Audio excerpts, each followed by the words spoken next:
Well, it'll be 10 years in December since I pressed the button to put Wyenot.com live to the world, but I started taking the photos for it in May of 2000 when I left a job, a place I'd worked for 30 years actually.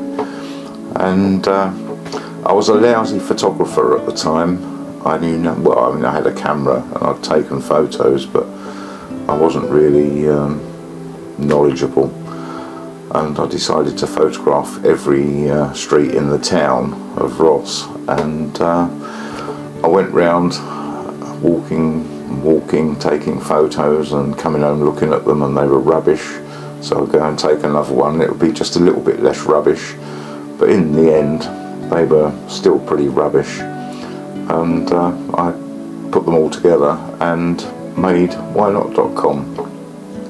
Started covering a few local events like the carnival and the various things, or what else happened in that year, can't remember, but I did the carnival. But the main thing that happened that everybody will remember in that year is the major flood in Brookend Street and round what was then Safeway.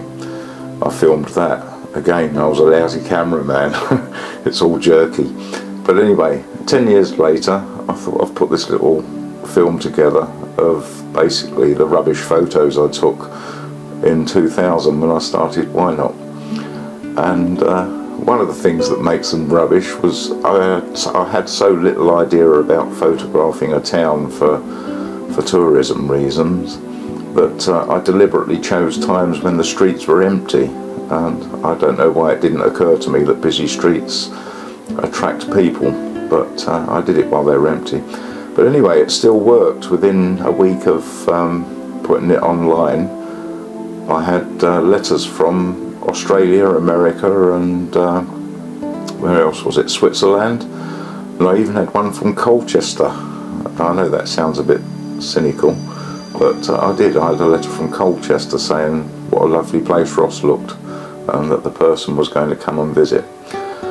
Anyway, here's a look back at what happened, or the photos I took in the year 2000. I'll try and do some more as the weeks go by of 2001, etc.